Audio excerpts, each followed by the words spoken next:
Radio Sucesos 101.7 FM presenta su noticiero Sucesos con Milton Pérez y Verónica Larrea. Un periodismo libre para una democracia plena. Los hechos y las opiniones de los sucesos que marcan nuestro tiempo.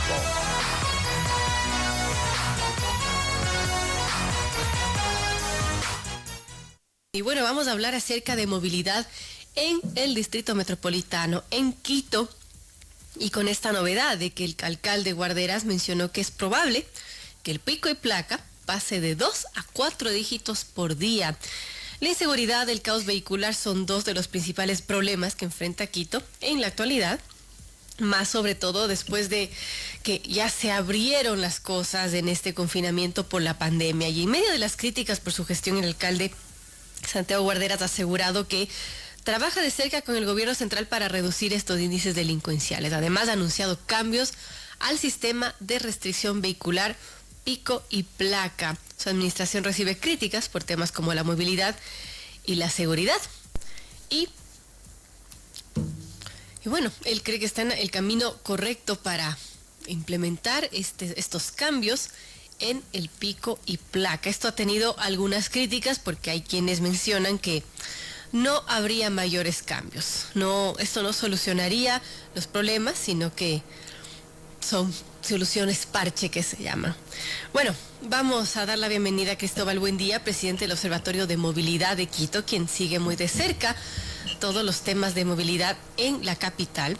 Y sobre este anuncio que hace el alcalde Guarderas, él dice que, bueno, se puede aumentar, que es probable que el pico y placa pase de 2 a 4 dígitos. ¿Qué tan buena es esta idea? ¿Solucionará o no los problemas? Cristóbal, buen día, buenos días. Gracias por estar con nosotros. Nos ha comentado que no va a encender su cámara por temas de señal. Así que, bueno, Cristóbal, imagino que sí me está viendo en estos momentos, así que lo saludo. ¿Y qué podemos comentar sobre esta decisión? Bueno, que se está analizando, en realidad no es algo que esté saldado, pero que es probable que el pico y placa pase y aumente sus dígitos de 2 a 4 dígitos por día. Cristóbal, buenos días. Hola Verónica, muy buenos días. Buenos días a quienes nos ven y nos escuchan. Bueno, sí, reitero las disculpas por no poder encender la cámara, pues estoy con un lugar con muy baja señal y seguro se interrumpe la comunicación si lo hago. A ver, yo diría que no se lo podría calificar de una buena idea este tema del aumento de la restricción de circulación vehicular, dado que la experiencia de otras ciudades similares a las de Quito nos dice que lamentablemente sería una muy mala decisión, puesto que lo que haría es fomentar el aumento del parque vehicular. Lamentablemente es así. Entonces, no podríamos pensar que una medida que busca solucionar la movilidad de las personas, es decir, la posibilidad de desplazamiento de las personas en las vías de la ciudad, se lo haga a partir de un fomento al incremento del parque automotor. Obviamente que ahí hay una contradicción enorme.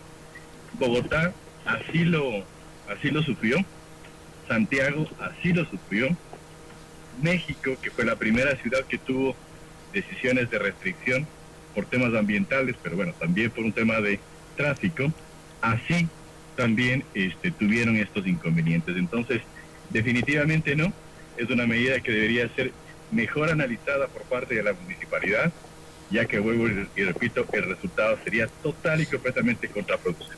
Es decir, que mucha gente que tiene posibilidades podría comprarse otro vehículo adicional para no tener que estar, bueno, yendo en taxi, en bus o caminando esos 2 días que no puede salir con su auto. Correcto, Verónica. Las personas no utilizan su vehículo con el ánimo de generar tráfico, ¿verdad? Las personas utilizan su vehículo por una necesidad de desempeñar sus actividades, número uno.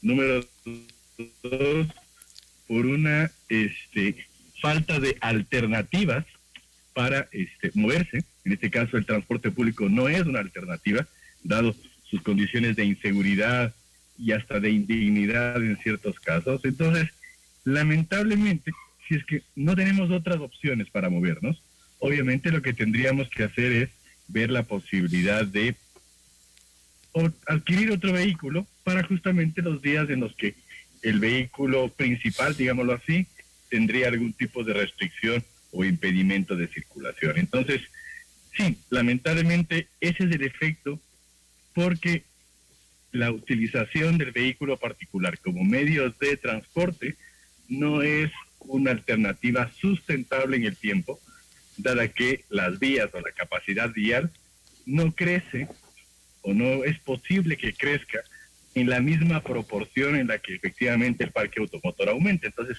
cada vez hay menos espacio, cada vez los tiempos de viaje aumentan y obviamente con las dificultades y los inconvenientes que eso conlleva, ¿no? Ahora el alcalde Cristóbal mencionaba que si los contraflujos, porque se están aplicando contraflujos, no dan resultados hasta junio, esta restricción vehicular se aplicará a 4 dígitos. También mencionó que si es que se llega a aplicar este nuevo sistema de 4 dígitos, sería probable que la restricción aplique además durante todo el día, o sea, peor aún.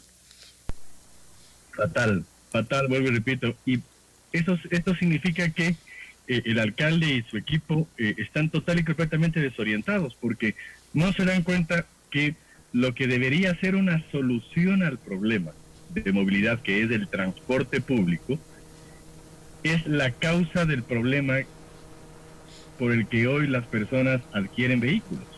Nosotros hicimos una encuesta hace algunos años y preguntábamos a las personas por qué adquiere vehículos.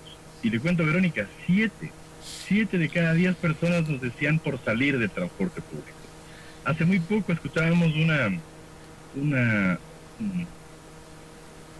propaganda, un anuncio comercial de venta de vehículos, que justamente lo que decía era eso: sal del transporte público y adquiere un vehículo para que te traslades más cómodo, más seguro, etcétera, etcétera, etcétera.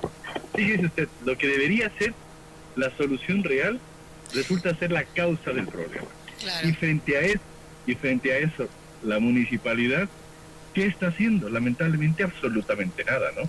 Y tomar este tipo de decisiones desorientadas, como esto de los contraflujos, como esto de la ocupación del carril exclusivo del transporte público, y esto de el aumento en la restricción de circulación, que lo que hace, pues repito, es aupar el problema y no ir a la médula, a la causa real del problema con las soluciones que se necesitan, ¿no?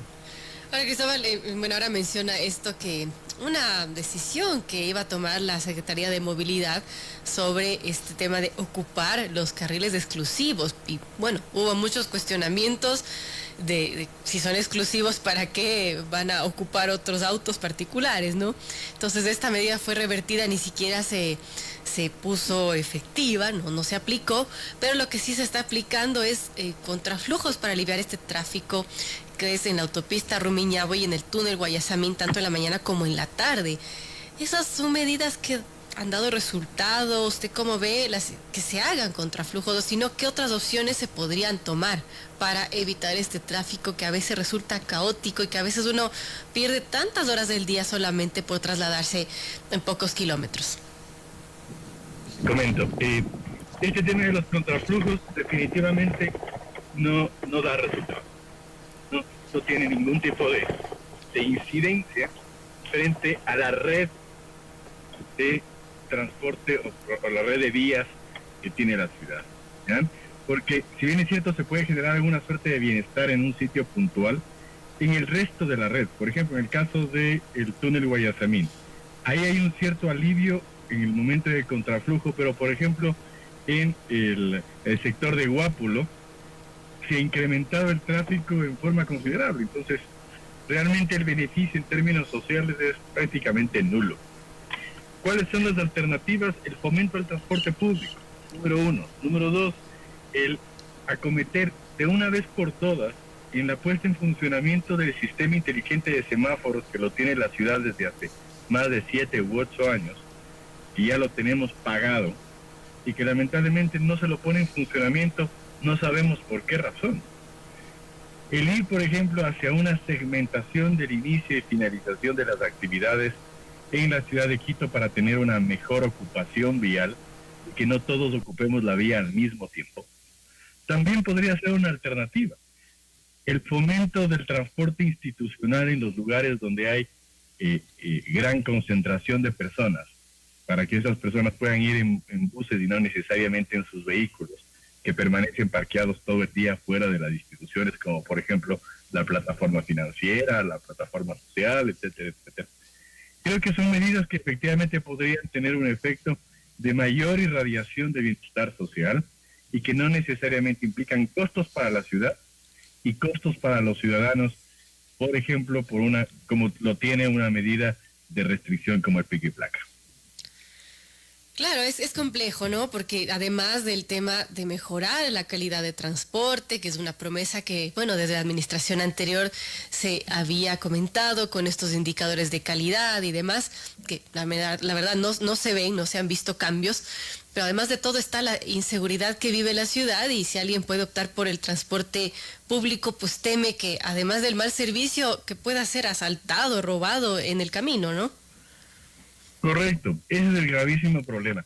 Fíjese usted, hoy existe en Quito una ordenanza, la ordenanza 17-2020, aprobada en diciembre del año 2020, en la que claramente se definió cuáles son las tareas, actividades, fechas, cronogramas, etcétera, etcétera, para la implementación del sistema integrado de transporte, con miras a dos objetivos fundamentales, Verónica. La primera, obviamente, la puesta en funcionamiento del metro de Quito, la posibilidad de que esto funcione. Que en teoría el alcalde nos ha prometido que a finales de este año va a estar funcionando, aunque muchos son escépticos por esta fecha.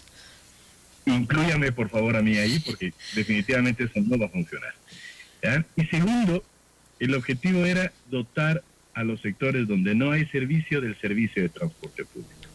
Lamentablemente esa ordenanza hoy día duerme el sueño de los justos en el archivo de algún funcionario público, que lamentablemente no está haciendo absolutamente nada, por ejemplo, en el tema de reorganización de rutas y frecuencias, por ejemplo, en el tema de la implementación del sistema integrado de recaudo, por ejemplo, en la constitución de los fideicomisos o del Fondo Metropolitano de Financiamiento de la Movilidad, entre otras actividades. Entonces, nos quejamos y decimos, bueno, ¿por qué estamos como estamos? Bueno, ahí están las razones, porque lamentablemente lo que se debe hacer no se hace y lo poco que se hace mal. Claro que sí. Ahora, ¿qué expectativas se puede uno tener como ciudadano quiteño respecto a la movilidad de la capital? Y con esta pregunta termino, Cristóbal, porque entiendo que usted tiene otros compromisos, pero ¿qué podemos esperar los quiteños respecto a esta situación? Por ejemplo, del metro, que hay mucha expectativa, una obra tan cara, tan importante para la ciudad, y este reordenamiento de rutas y frecuencias que poco se conoce de los avances que ha tenido la Secretaría de Movilidad en ese sentido. ¿Qué podemos esperar los quiteños sobre estos temas? Deberíamos esperar y exigir el que las autoridades cumplan con la norma. Una ordenanza es una ley para la ciudad, ¿verdad? Y el primer llamado a cumplir con la norma, más aún cuando son ellos quienes la expiden, es obviamente la municipalidad. Entonces, obviamente, deberíamos de esperar esa sensatez por parte de las autoridades. No sigamos perdiendo el tiempo en esta suerte de improvisación y que efectivamente nos concentremos en lo que es importante, en lo que va a generar una solución sustancial a los problemas de movilidad que tienen las personas. Ese sería nuestro comedido llamado para que las autoridades dejen de divagar y que efectivamente se concentren en lo importante.